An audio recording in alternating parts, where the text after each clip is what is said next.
itong Senate President na ito, klarong-klaro na talagang sumusunod siya sa kompas ni Marcos. Sumusunod siya sa kompas ni Marcos. Sumusunod siya sa kompas ni Marcos. Makikita natin dito na maski wala ng tiwala ang taong bayan, itong Senate President na tinalaga ni Marcos, hindi naman talaga binutuhan niya ng mga senador sa kusang loob nila. Yan naman ay tinulak ni Marcos na maging Senate President, ay nagpapakita ng kanyang pagsisipsip kay Marcos. Biro mo mga kababayan, binago niya ang rules ng Senado at alam naman na ang committee, through the committee chairman, ay mag-declare ng contempt sa isang witness or resource person for lying. Ay discretionary ng mga miyembro na umattend doon sa committee so long as there is a majority, meaning to say pagka may isang nag-contempt at walang nag-object ay makukontempt ang isang pinadeclare na contempt. Ay yun ang practice na ng Senado at biglang out of the blue itong Escudero ay pinakawalan ang isang resource person or witness at this particular hearing. Pinakawalan niya. Okay, ito muna, pakinggan muna natin. Alam niya na hindi dinala si President Duterte sa isang competent court. Kung sabihin niya, hindi niya alam. May dahilan ba kung bakit nagmamadali tayo? Ang naging role ko lang yung nung nag-volunteer ako na samahan si former President Muta ICC. Hindi nasiyahan si Senator Bato de la Rosa sa sagot nila Kanilaw, kaya pinakontempt niya ang opisyal. Agad niyang inaprubahan ni Senator Amy Marcos. Ambassador Kanilaw, I find your answers very misleading. Yes, Mr. Senator. So you're lying. You're lying. Madam Chair, I move to set in contempt Ambassador Lacanilaw. The ambassador is cited in contempt. I'm sorry. So, sinight in contempt ang isang resource person or should we say witness in this particular case at talaga namang legal yung declare in contempt, no? Sa House of Representatives nga hindi lang isa, dalawa or tatlo ang sabay-sabay inikinukontempt. And walang magawa ang speaker dahil that is according to the rules. Pero dito pinakontempt with the permission of the chairman or with the approval of the chairman. Tingnan mo itong sip-sip na Escudero na ito. May motion yan. Tingnan mo pare, itong sip-sip na Escudero, sumisip-sip kay Marcos. Tingnan mo. All of a sudden, pinahiya niya yung institusyon, pinahiya yung Senado by citing certain rules that has not been known to members. Sa dismaya ni Amy Marcos. Pakinggan natin itong Escudero na ito. Ikinadismaya ni Senator Amy ang desisyon ni Escudero na hindi pirmahan ang contempt order. May tuturing daw itong insulto sa komite, pati sa integridad ng Senado. Hindi raw maintindihan ng senadora kung bakit hindi makita ng Senate President na isang abogado ang mga kasinungalingan nila Kanilaw. Gate pa ni Senator Amy, delikado ang nangyayari, lalo kung binabaliwala ang otoridad ng Senado. Bumuelta naman si Senate President Escudero sa pahayag ni Senator Amy. Ayon kay Escudero, delikado raw na hayaan ang mga senador na baliwalain ang Senate rules para sa sariling kapakinabangan. Nanganganib daw ang integridad ng Senado kapag hindi nasusunod ang proseso. Paglilinaw pa niya, hindi siya tumangging pirmahan ang contempt order nila Kanilaw. Agad daw itong ibinandera ni Senator Amy kahit hindi pa ito nakikita ng Senate President. Hindi raw papayagan ni Escudero na magamit ang Senado o opisina ng Senate President para sa interes ng iilan. Sa huli, hinimok niya si Senator Amy na iwasang gamitin ang Senado bilang platform para sa personal niyang hangarin sa politika. Matapos daw ang ilang oras na unauthorized detention nila Kanilaw, pinalaya rin siya para sa regularity at humanitarian consideration. Tingnan mo itong Senate President na ito. Klarong-klaro, na talagang sumusunod siya sa kumpas ni Marcos. Tingnan mo ito, bago natin i-discuss ito parang tingnan mo itong nangyari nung si Jinggoy Estrada pinakontempt si Morales kasama si Escudero, nandyan si Bato. May sinasabi ba si Escudero?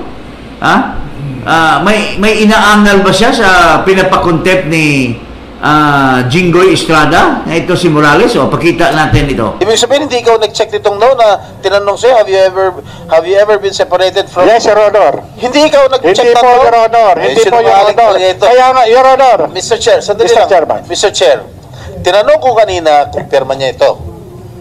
And he already admitted na pirma niya ito. Tinanong ko rin kung handwriting na ito. First question, kanina tinanong, is this your handwriting? Sabi niya, hindi niya maalala. Nung present ko ulit yung kanyang, itong PDF sa kanya, pinag-aralan niya, inamin niya na handwriting na raw niya. Now, he is denying na hindi niya sinagot itong isang question. Eh, sino naglagay ng no? Multo? Your Honor, ito yan yung mga naiwan ko ron. Did you, Pidea. Sila may galing, sa kanila galing yan, Your Honor. Sa inyo raw galing to, kayo raw nag-check nung fill in the blanks nito. Your Honor, I am not Jonathan Morales. Pidea is not Jonathan Morales. Mr. Chair. Mr. Chair. Yes, go ahead. I move that he be cited in contempt. There's a motion. For continuously lying before this committee. There's a motion of Senator Jinggoy Estrada that the resource person is cited in contempt. Any objection? Hearing none, Mr. Jonathan Morales is hereby cited in contempt before this committee. Kasama si Escudero dyan sa hearing na yan. Tapos, yun din ang panahon na pinapakontempt ni Jinggoy Estrada si Morales. Tapos, yun din yung panahon na nag-take over si Escudero pagka Senate President. Ngayon, ang tanong pa rin siya na ngayon ang Senate President, nakakulong si Estrada. Mayroon ba siyang sinasabi na yung ginawa ni Jinggoy or yung pagpakontempt kay Estrada ay laban sa rules ng Senado? Mga kababayan? Kaya very clear na itong pinagagawa ni sip-sip na Estrada ay puro kagaguhan. Puro kagaguhan, mga kababayan. So, yun po ang klaro dito. At tingnan mo, mga kababayan, kung anong sinasabi ng mga iba-ibang mga nagre-react sa social media. Ito, isang reaksyon nitong si Banat Bay. O, pakinggan natin. Hindi lang naman kami ang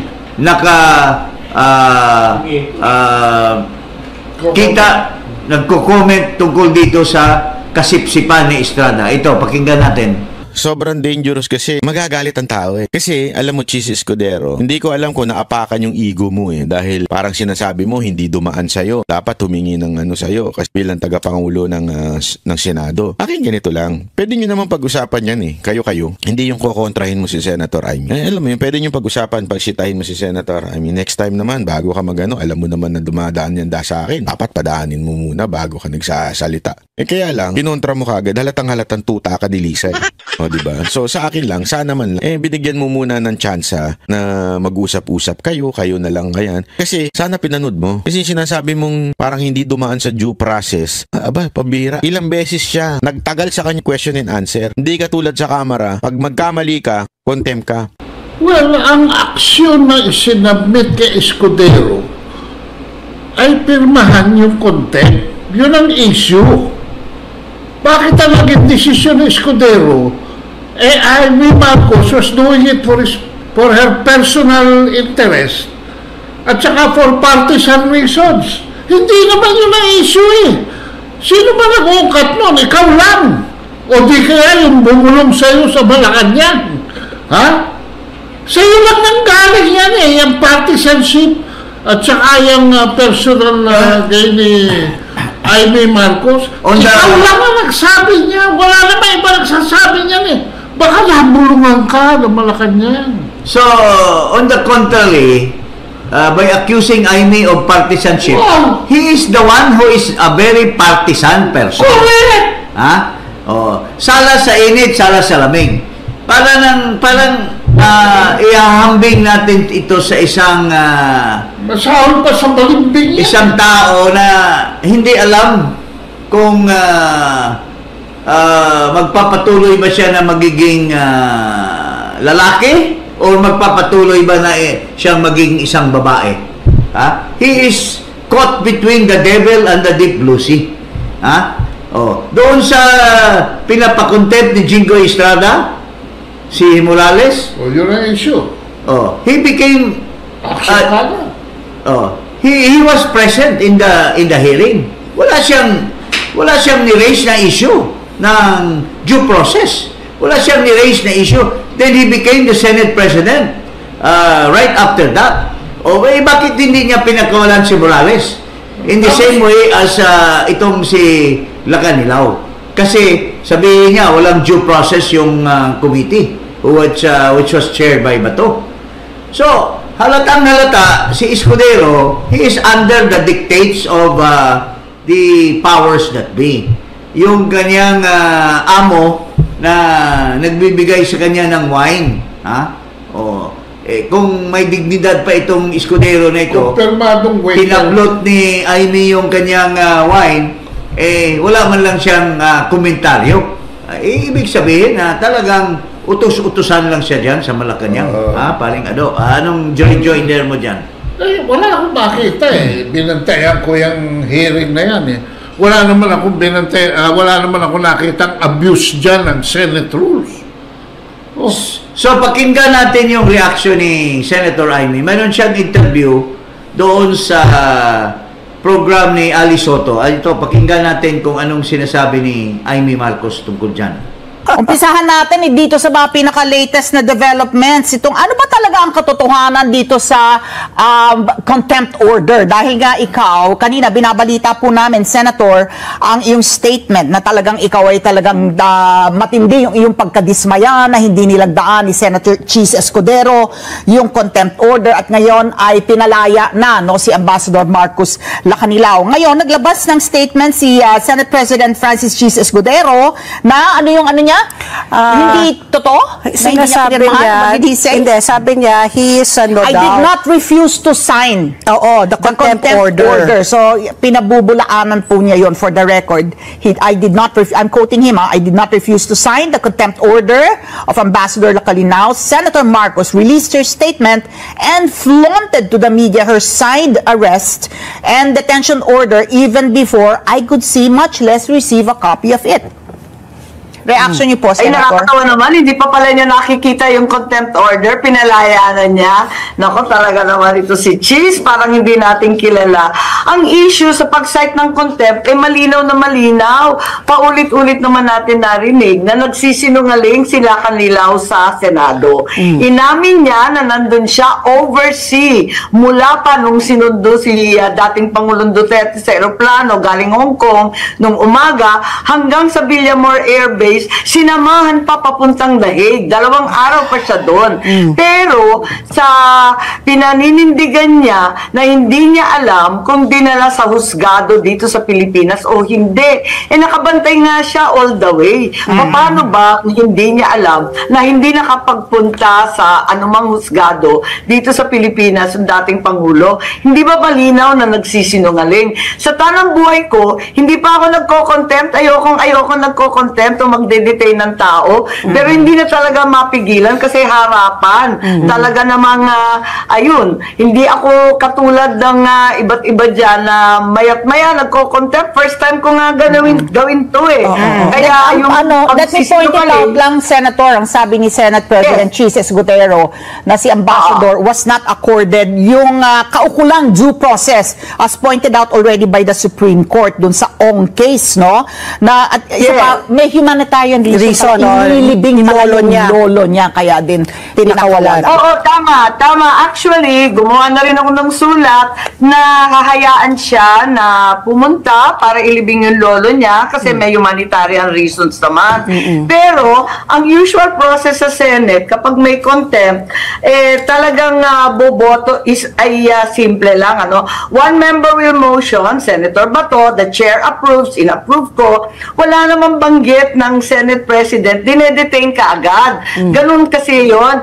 Biglang may bagong ruling ngayon na sinasabi ni Senate President na mag-show cause in 5 days. First time ko narinig yun wala pang ganon. Kasi mamomodify lang ang contempt kung may majority of members within the next 7 days. Yun ang rule. Itong show cause, first time nabanggit. Nagulat nga ako Talaga naman ito si Cheese, parang hindi natin kilala. Oo. Mahirap talaga pagka ang sabi nga ni Ivy, alam mo naman, kilala naman natin yan si Ginoong Cheese. Alam mo, ano bang pagkakilala mo dyan, pare? Kay Ginoong Cheese. Masahol pa sa balimbing yan. Balimbing, hindi alam kung babae ba siya o lalaki, ibig mo sabihin? Hindi niya alam kung lalaki siya o lalaki siya. Yung mga babae lang sa buhay niya nakakaalam. Kasi nakadalawa na siya, baka yung isa alam kung ano yung sinasabi mo. Baka may alam siya. Kaya pala sumama. Hindi natin alam kung anong nangyayari. Okay. So, yan po mga kababayan, ito si Escudero, talagang ganyan ang ugali niyan.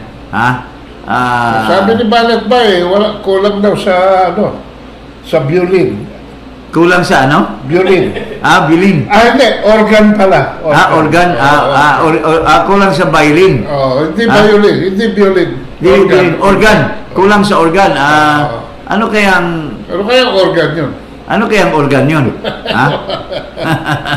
Okay, sige. So mga kababayan, yun po ang istorya dyan sa isang lalaki na nagmamalaki na nanalo siya sa isang butuhan sa Senado. Pero ang katotohanan ay tinulak naman siya. At mayroong usapan na susunod siya sa kumpas nung nagtulak sa kanya na maging Senate President. Yan ang totoo dyan. Huwag na lang siyang magmaang-maangan, magpapayabang sa publiko na siya ay isang tunay na nanalo bilang Senate President.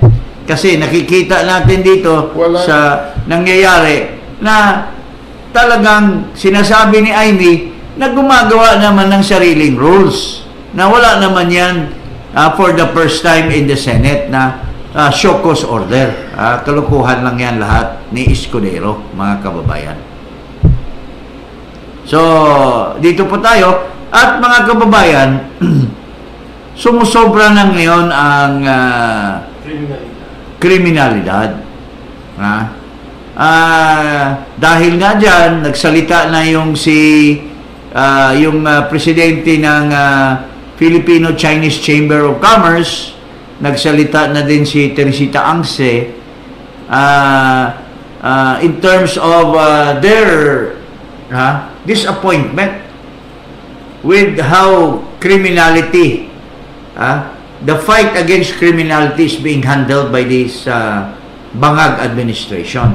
Pakinggan natin po si Mr. Pedro. Anong sinasabi ni Di Pedro, yung may-ari ng Happy Toothpaste. Baka hindi magiging happy yung toothpaste. Hindi siya happy. Hindi na siya happy kasi baka mamaya bubulusok ang kriminalidad, pati itong mga parating happy na mga Chinese, magiging sad naman sila uli. Tulad ng mga nangyayari nung mga ibang panahon na usong-uso ang kidnapping ng mga Chinese businessmen. At yun nga mga kababayan, anong masasabi niyo sa balitang ito? Maaring ihayag ang inyong opinyon at kuro-kuro sa comment section sa ibaba. Huwag din kalimutang mag-like, mag-subscribe at mag-share sa bidyong ito. Maraming salamat sa panonood.